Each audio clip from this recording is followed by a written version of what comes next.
आपको बड़े आसानी से मिल जाएंगे।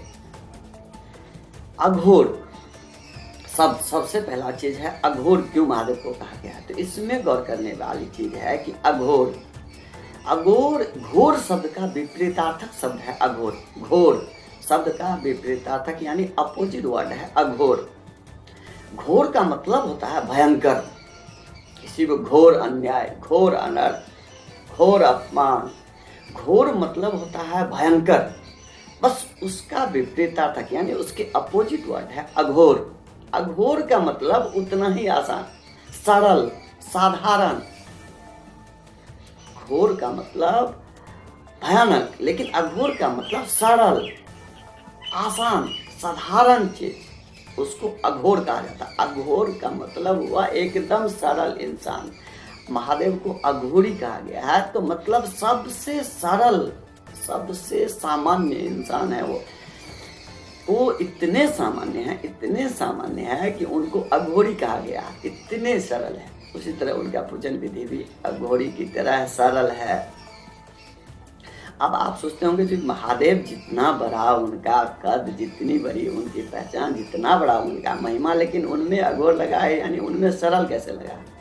दोस्तों, महादेव ही ऐसे भगवान हैं, ऐसे देव हैं जिनकी पूजन आप किसी भी विधि विधान से कर सकते हैं, किसी भी विधि विधान से। उनके लिए विधान कोई चीज़ नहीं है। महादेव एकलौता भगवान है जिनको हमारे यहाँ नचारी के माध्यम से गाली तक दिया जाता है, अपमान तक किया जाता है, और उससे भी महादेव प्रसन्न होते हैं क्योंकि वो अघोरी है, वो सरल है। आप दोस्तों जानते होंगे कि हम लोग पढ़ते थे या सुनते थे किस्सा कहानी में कि पूजा पाठ से के साथ साथ डाइन, जोगिन, यानी कहने के मतलब भूत प्रेत पिशाच सब महादेव से जुड़े लोग हैं। डाइन जोगिन जैसी प्रक्रिया को सीखने के लिए, यानी अघोर बनने के लिए, अघोरी बनने की प्रक्रिया बहुत ही कठिन प्रक्रिया है। अघोरी महादेव में लगता है। आप सोच सकते हैं जो शब्द का सूचक महादेव स्वयं है, वो बनने के लिए आपको क्या बनना होगा, आपको क्या करना होगा?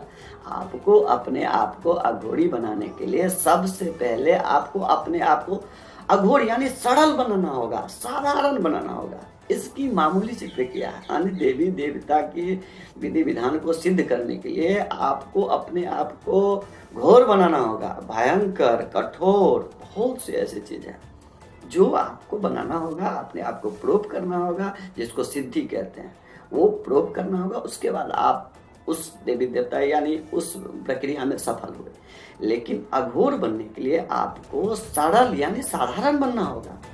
अघोर बनने का मतलब है आपको साधारण बनना होगा, और साधारण बनने की प्रक्रिया भी उतनी ही सरल है।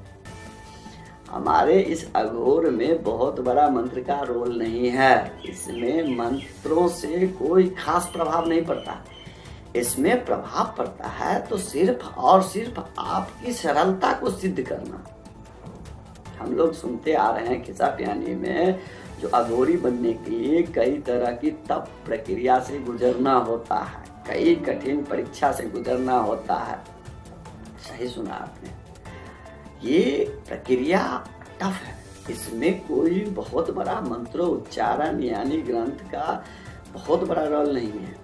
अघोर बनने के लिए आपको सरल बनना होगा, और सरल बनने की जो भी प्रक्रिया है वो आसान प्रक्रिया है। इसमें सबसे पहले हमको सिखाया जाता है कि आपको नफरत, घृणा, इन सब चीजों से आपको निवृत्ति यानी पूर्णतः छूट मिल जानी चाहिए। आपको किसी जनमानस में, किसी जीव में, किसी जंतु में भेदभाव नहीं करना। ये महादेव का पहला नियम है।